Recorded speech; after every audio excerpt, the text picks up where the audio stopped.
Bien-aimés frères et sœurs en Jésus-Christ qui nous écoutent à travers le monde, je vous salue tous au nom de notre Seigneur et Sauveur Jésus-Christ.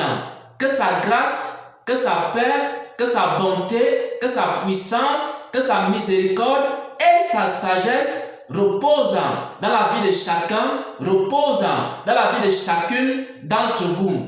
Bien-aimés, je viens ici dans cette vidéo partager une parole que le Seigneur m'a mis à cœur depuis plusieurs semaines. C'est une parole, un enseignement qui s'intitule Les habitudes de Dieu. Dans le livre de Jean 17 au verset 3, il est écrit: la vie éternelle, c'est qu'ils te connaissent, toi, le seul vrai Dieu, et celui que tu as envoyé, Jésus-Christ. C'est-à-dire, les chrétiens, les chrétiennes doivent chercher à connaître Dieu s'ils veulent avoir la vie éternelle. Pourquoi? Parce que la vie éternelle, c'est qu'ils te connaissent, toi, le seul vrai Dieu, et celui que tu as envoyé, Jésus-Christ. Maintenant, si on connaît quelqu'un, on connaît aussi ses habitudes. La preuve que tu connais ton père, c'est si tu connais les habitudes de ton père. La preuve que tu connais ta mère, c'est si tu connais les habitudes de ta mère. La preuve que tu connais une personne A ou alors tu connais une personne B, c'est si tu connais ses habitudes. C'est la même chose avec Dieu. La preuve que nous connaissons Dieu, c'est si nous connaissons les habitudes de Dieu. Et maintenant, j'aimerais ici partager un ensemble d'habitudes de Dieu que j'ai eu à connaître dans ma marche avec Dieu. Et il y a deux catégories de personnes que Dieu considère. Dieu considère premièrement certains hommes comme étant ses amis, certains hommes comme étant ses enfants. Et ensuite, il y a d'autres catégories de personnes que Dieu considère comme étant les rebelles, que Dieu considère comme étant ses amis. Donc, Dieu se comporte d'une certaine manière lorsqu'il te reconnaît comme étant son enfant et lorsqu'il te reconnaît comme étant son ami. Dieu se comporte d'une autre manière lorsqu'il ne te reconnaît pas comme étant son enfant ou alors lorsqu'il te reconnaît comme étant son ennemi, il se comporte d'une autre manière. C'est pourquoi ces enseignements sont divisés en deux parties. La première partie de cet enseignement va donc parler des habitudes de Dieu envers ce qu'il considère comme ses enfants, et la deuxième partie de l'enseignement va parler des habitudes de Dieu envers ce qu'il considère comme étant ses ennemis. C'est aussi à la fin de cet enseignement que tu pourras savoir si tu es un ami de Dieu ou alors si tu es ennemi de Dieu. À la fin de cet enseignement, toi-même, tu vas répondre à la question de savoir si tu es un ami de Dieu ou alors si tu es un ennemi de Dieu. Tu sauras cela à la fin de ces deux parties de cet enseignement qui s'intitule Les habitudes de Dieu. Maintenant, nous allons commencer par la première partie. Nous allons commencer ici par une première habitude. Lorsque Dieu considère une personne comme étant son ami, comment Dieu se comporte envers la personne?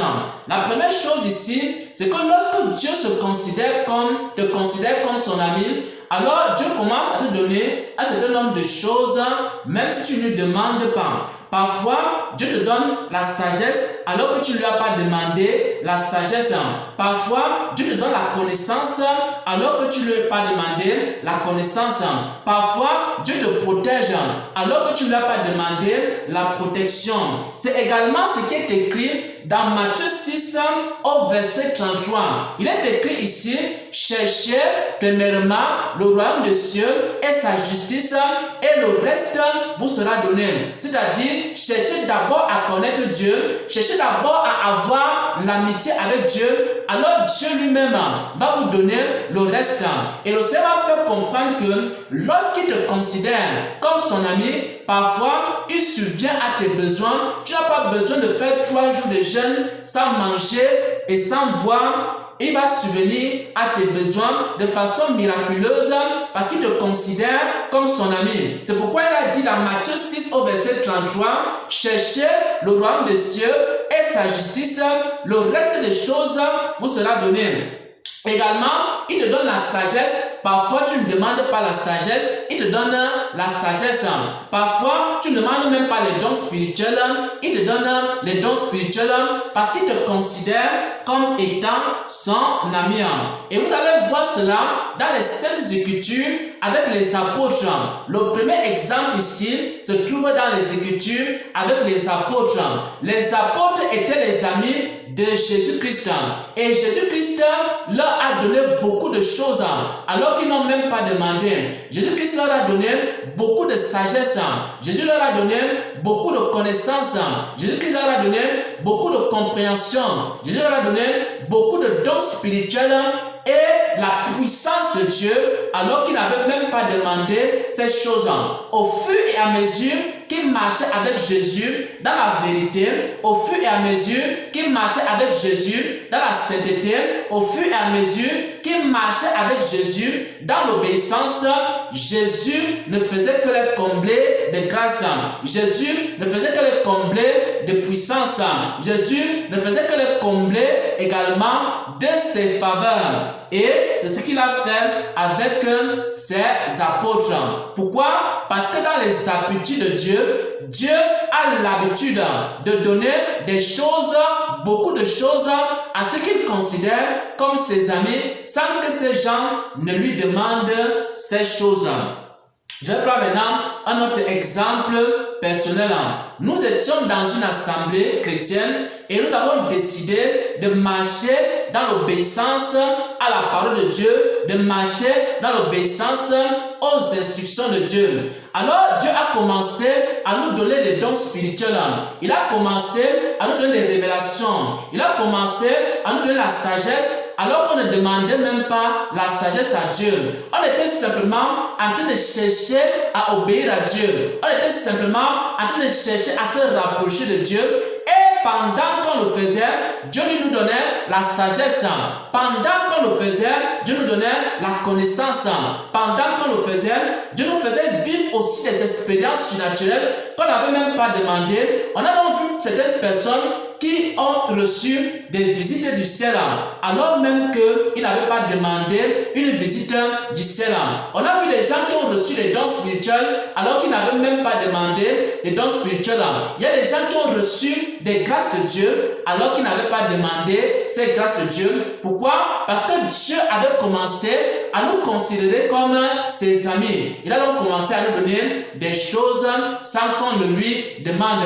Ça, c'est la première habitude de Dieu que j'aimerais partager ici. Lorsque Dieu te considère comme son ami, il te donne des choses même si tu ne demandes pas ces choses. Je vais maintenant continuer sur la deuxième habitude. C'est que lorsque Dieu te considère aussi comme son ami, il commence, s'il t'enseigne une chose et que tu ne comprends pas, il t'enseigne encore la chose d'une autre manière ou alors de plusieurs manières jusqu'à ce que tu comprennes. Ça, c'est la seconde habitude également que j'ai apprise avec Dieu, dans ma marche avec Dieu, c'est que lorsque Dieu veut t'enseigner quelque chose et que tu es son ami, tu ne comprends pas, il t'enseigne encore la chose d'une autre manière. Si tu ne comprends pas, il t'enseigne encore d'une troisième manière. Si tu ne comprends pas, il t'enseigne encore d'une quatrième manière jusqu'à ce que tu comprennes ce qu'il veut te dire. Vous allez prendre cela dans les Saintes Écritures. Par exemple, ce qu'il a fait avec les apôtres. Lorsque Jésus était avec les apôtres, il avait fait comprendre aux apôtres que l'évangile n'avait pas été donné seulement aux Juifs, mais l'évangile avait été aussi donné à l'ensemble de l'humanité. C'est pourquoi Jésus prêchait l'évangile même aux Samaritains. Et nous savons tous que Jésus est allé dans une ville samaritaine et il a partagé la parole de Dieu avec une Samaritaine et en plus, il a partagé la parole de Dieu avec les Samaritains qui étaient dans ce lieu. Donc, Jésus-Christ avait donc enseigné à ses apôtres que l'évangile, ce n'était pas seulement pour les Juifs, mais c'était aussi pour tout le monde. Et les apôtres n'avaient pas compris. Jésus a encore donné cette révélation d'une autre manière. Pourquoi? Parce que Jésus-Christ a dit à ses apôtres que allez maintenant dans toutes les nations prêcher l'évangile à toute la création. Jusque-là, ils n'ont pas compris que le Seigneur Jésus les envoyait non seulement pour les Juifs, mais aussi pour toutes les nations, des personnes qui étaient non-juives. Alors, Jésus leur a encore enseigné ça une troisième fois avec l'expérience que l'apôtre Pierre a eu à vivre. À un moment donné, Pierre a eu une vision. Pendant que Pierre était en jeûne, Pierre a eu une vision et Jésus lui a dit, tue et mange. Pierre a dit qu'il ne peut pas manger des animaux impurs. C'est à ce moment-là que Jésus lui a donc expliqué que l'évangile, ce n'était pas seulement pour les Juifs, mais l'évangile, c'était aussi pour les non-Juifs. C'est à partir de là que les apôtres ont compris ce que le Seigneur voulait leur dire. Donc, Jésus leur a dit cela une première fois pendant qu'il était avec eux. Ensuite, lorsqu'il les a envoyés, il leur a rappelé cela. Et ensuite, il a fait vivre à Pierre une expérience jusqu'à ce que l'apôtre Pierre comprenne que l'évangile, ce n'était pas seulement pour les Juifs, mais c'était pour le monde entier. Pourquoi? Parce que Dieu a une habitude. Lorsque tu es son ami et qu'il t'enseigne quelque chose, tu ne comprends pas. Alors, il t'enseigne encore la même chose d'une autre manière. Si tu ne comprends pas, il t'enseigne encore ça d'une troisième façon. Tu ne comprends pas toujours. Il t'enseigne ça une quatrième fois, d'une autre manière encore, jusqu'à ce que tu comprennes. Et je peux ici partager aussi à ce sujet un témoignage personnel. Avant, je ne connaissais pas le plan de Dieu en ce qui concerne ma vie. Avant, je ne connaissais pas le plan de Dieu en ce qui concerne ma vie. Alors, pendant que j'étais dans les retraites spirituelles, le Seigneur a commencé à m'enseigner le plan de Dieu à travers des songes. Il m'a donné des premiers songes, mais je n'ai pas très bien compris les premiers songes. Ensuite, il m'a encore expliqué le plan de Dieu pour ma vie et pour mon ministère d'une autre manière. Je n'avais pas encore très bien compris. Il m'a enseigné ça d'une autre manière. Après, il a commencé à multiplier des songes, des paroles pour bien me faire comprendre le plan de Dieu jusqu'à ce que je comprenne. Et quand j'ai compris, alors il a cessé de me parler du plan de Dieu parce qu'il avait compris que j'avais déjà bien compris le plan de Dieu en ce qui concerne ma vie et aussi en ce qui concerne mon ministère. Pourquoi? Parce que l'habitude de Dieu, c'est que lorsque tu es son ami et qu'il t'enseigne quelque chose, tu ne comprends pas, il t'enseigne encore ça d'une autre manière. Si tu ne comprends pas, il t'enseigne encore ça d'une autre manière jusqu'à ce que tu comprennes. Maintenant, j'aimerais que nous puissions prendre une troisième habitude de Dieu. C'est l'habitude de Dieu lorsque Dieu te reconnaît comme étant son enfant. Nous avons vu ici deux habitudes de Dieu. Lorsque Dieu te considère comme étant son ami, maintenant nous allons voir une habitude de Dieu lorsque Dieu te considère comme étant son enfant. Lorsque Dieu te reconnaît comme étant son enfant, alors il va commencer à t'enseigner. Lorsque Dieu te reconnaît comme étant son enfant, il va commencer à t'enseigner. Tout ce que Dieu reconnaît comme étant ses enfants, il leur enseigne la parole de Dieu. J'aimerais que nous puissions prendre ça ici dans les Écritures. Nous allons prendre 1 Jean 2 à partir du verset 27. J'aimerais que nous prenions cette habitude-là dans les Écritures. Pour vous, l'onction que vous avez reçue demeure en vous. Pour vous, l'onction que vous avez reçue demeure en vous. Et vous n'avez pas besoin qu'on vous enseigne. Mais comme son onction vous enseigne toutes choses et qu'elle est véritable, elle n'est point un mensonge, demeurez en lui selon les enseignements qu'elle vous a donnés. Donc, lorsque Dieu te reconnaît comme étant son enfant, il te donne une certaine onction et cette onction-là t'enseigne. Il te donne quoi? Son esprit. Il te donne quoi? L'esprit de vérité et l'esprit de vérité commence donc à t'enseigner constamment. Il y a certaines personnes que Dieu les enseigne constamment à travers des songes. Il y a d'autres que Dieu les enseigne constamment à travers des visions. Il y a d'autres que Dieu les enseigne constamment à travers les Écritures. Quand il prend la Bible et qu'il commence à lire la Bible, alors Dieu commence à lui donner des enseignements. Il y a d'autres que Dieu leur enseigne à travers les dons spirituels, à travers des paroles de connaissance, à travers des prophéties. Si Dieu te reconnaît comme étant son enfant, il va commencer à t'enseigner. C'est pourquoi il y a certains frères qui nous écoutent. Dans cette chaîne, il y a des moments où parfois vous commencez à voir dans vos songes qu'il y a une personne qui est en train de vous enseigner. En fait, Dieu vous reconnaît comme étant ses enfants. C'est pourquoi il vous enseigne à travers des songes. Il commence à vous donner des enseignements à travers des songes. Il y a d'autres personnes que Dieu les enseigne à travers une voix audible qu'ils entendent. Par exemple, il y a une sœur qui entendait souvent la voix de Dieu. Peut-être elle est en train de faire la cuisine. Elle entend comme quelqu'un qui est en train de donner un enseignement, qui est en train de lui dire enlève telle chose, fais telle ou telle chose. Et elle commence à se tourner pour regarder la personne qui lui parle, alors que c'est Dieu qui est en train de lui parler. Donc il y a certaines personnes comme ça, Dieu leur parle à partir de la voix audible.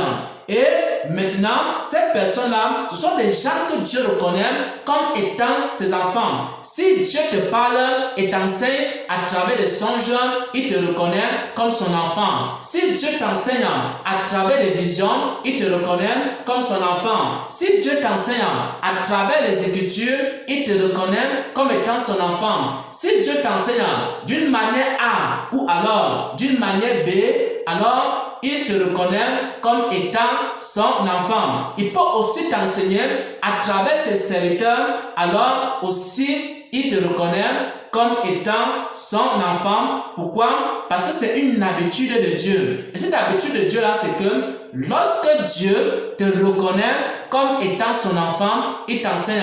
Pourquoi? Parce que chaque père enseigne ses enfants. J'aimerais ici que nous puissions terminer ici également en prenant une dernière, nous pouvons continuer ici en prenant une dernière habitude de Dieu ici. C'est lorsque Dieu te reconnaît comme son enfant et que tu fais des erreurs. Lorsque Dieu te reconnaît comme son enfant et que tu fais des erreurs. Dieu a souvent l'habitude de réprimander et de corriger ses enfants qui font des erreurs. Ça veut dire quoi? Ça veut dire que tu es chrétien, tu es une chrétienne. Lorsque tu commences à faire des erreurs, lorsque tu commences à entrer dans la faiblesse, lorsque tu commences à entrer dans la paresse spirituelle, lorsque tu commences à commettre des péchés, alors Dieu va te corriger. Si tu es vraiment son enfant et que tu commets un péché, Dieu va te corriger. Si tu commets des péchés et que Dieu ne te corrige pas, alors mon frère, ma soeur, commence à pleurer. Dieu ne te reconnaît pas comme son enfant. Mais si tu es vraiment enfant de Dieu et tu fais une erreur, Dieu va te corriger. Dieu va utiliser peut-être des hommes pour te corriger. Il va utiliser une situation pour te corriger. Mais il va te corriger d'une manière ou d'une autre.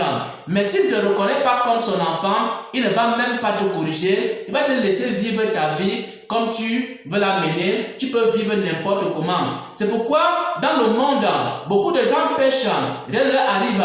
Pourquoi dans le monde, les gens volent, rien ne leur arrive. C'est pourquoi dans le monde, les gens commettent l'adultère, rien ne leur arrive. Dans le monde, les gens mentent, rien ne leur arrive. Mais quand un vrai enfant de Dieu tente seulement de mentir, tente seulement de voler, tente seulement de commettre un péché A ou un péché B, alors Dieu va corriger ce chrétien-là parce qu'il reconnaît ce chrétien comme étant son enfant. Et nous avons dans la Bible l'exemple de David. Dieu corrigeait beaucoup David. Quand David commettait une erreur, Dieu corrigeait David. Et également, plusieurs chrétiens et plusieurs chrétiennes qui font des erreurs et qui sont des vrais chrétiens, Dieu les corrige. Vous allez également voir ça dans Hébreux 12 au verset 6 où il est écrit « Car le Seigneur châtie celui qui l'aime. Car le Seigneur châtie celui qui l'aime. Et il frappe de la verge tout ce qu'il reconnaît comme étant ses fils. Si Dieu te reconnaît comme étant son fils, si tu fais des erreurs, il va te corriger d'une manière ou d'une autre. Voilà donc, bien-aimés, frères et sœurs en Christ, la première partie de cet enseignement qui s'intitule Les habitudes de Dieu. Il s'agit ici des habitudes de Dieu envers ce que Dieu considère comme ses amis, envers ce que Dieu considère comme ses enfants. Et si tu connais une habitude de Dieu, alors n'hésite pas de me faire partager cette habitude de Dieu-là dans les commentaires. Si tu connais une habitude de Dieu et que tu aimerais aussi que les frères puissent être édifiés par cette habitude de Dieu-là, alors n'hésite pas dans les commentaires à partager avec nous cette habitude de Dieu. Et après, nous allons voir maintenant la deuxième partie, dans la deuxième vidéo, les habitudes de Dieu envers ce qu'il considère comme étant ses ennemis. Au nom de notre Seigneur et Sauveur Jésus-Christ. Amen, Amen, Amen.